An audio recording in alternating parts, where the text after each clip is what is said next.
CentOS 7, of course, is systemd based, and being systemd based, we have access to journalctl, and we can use journalctl to read from a unified log. So rather than having to know which log file something is written to, we're able to read it from the one single log.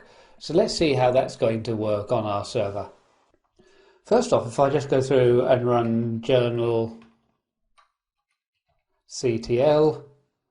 I run it with no switches, then we read the complete log and we can page through the information being sent through to the paging system less. So I don't have to worry about piping the output through to less. If I just want to look at recent events, I can use journalctl-n, and that shows me the last 10 entries. But of course I could specify the number of entries that I want to see by using something like n15, so we see the last 15 entries. Or if I needed to follow the log file, let me just go through and quit out of this, Control and L again, we can then do a journalctl-f, so we're following the end of the journal log. We can then see activity as it happens in real time. I'm just using Control-C now to jump out of it. If I use journalctl-b, then we're seeing information since the last boot. But that's the default behavior in any case, as we don't store persistent information, so we only have the log from memory and hence only have entries from the last boot. We'll see how we can go through and create additional boot records or additional logs. To do this, if we go through and run mkdir /var/log/journal. So that's one way of doing it. Another way would be to go in and edit the configuration file /etc/systemd and then our journald.conf. When we look underneath the journal section here, we can see that we've got storage set to auto, and we can see that that's how it would pick up with the directory being there. But we could go through and change this. Let's go through and set that at the end to persistent.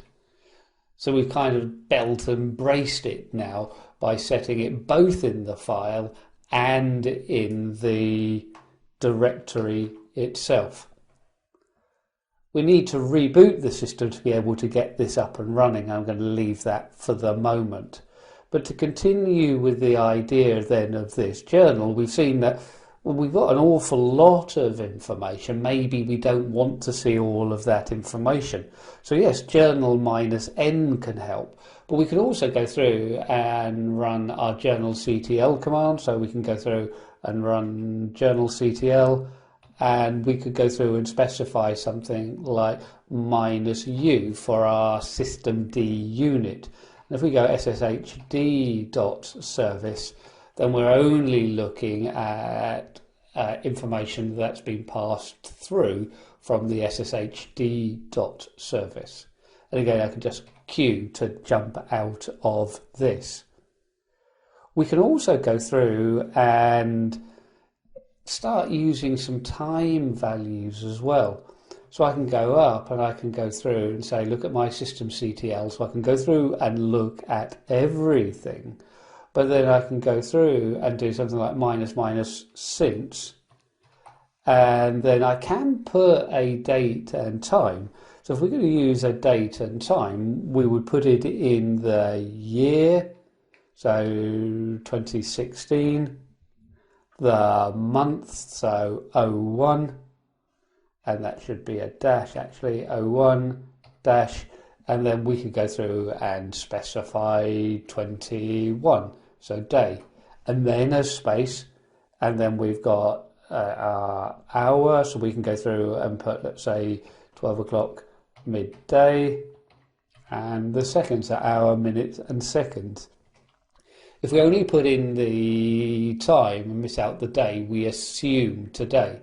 So that's showing me everything since 12 o'clock today, so we can run through and see this. If we want to look at more recent information, one way we could do it, rather than put a date and time, we could go through and put, say, 10 minutes ago. So that's only showing me log information that have occurred within the last 10 minutes. And again, we could even go through and reduce that even further by going through and put, say, 5 minutes. So only log information produced within the last 5 minutes. We can take it up, let's say, to 8 minutes. So all of this has occurred within the last 8 minutes. So in this way, we're able to start filtering our information based on the information that we put through. Here we've seen the use of the minus minus since. We could also use minus minus until. Let's quit out of this.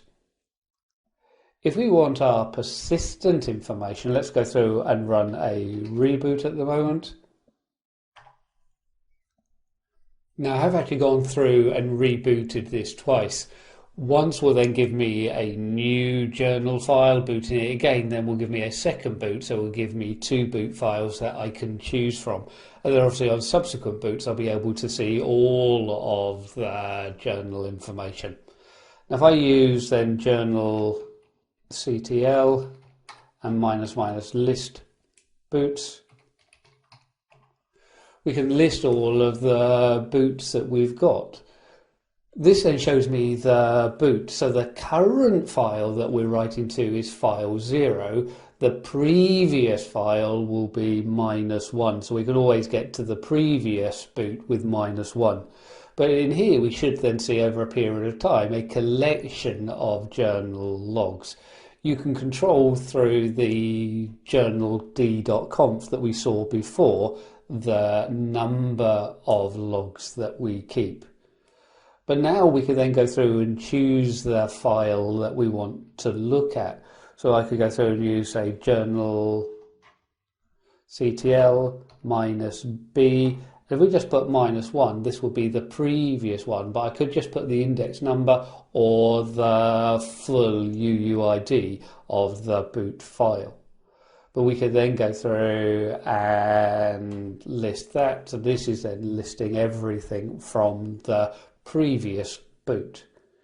Whereas if I go through and just use journalctl or journalctl -b, we're looking at it from the current boot. Again, just quit out of this. So hopefully this gives you an idea of some of the benefits of System D and unifying your logs through with journalctl. We're going to summarize this section now, so we're going to jump back to the slides for a few moments.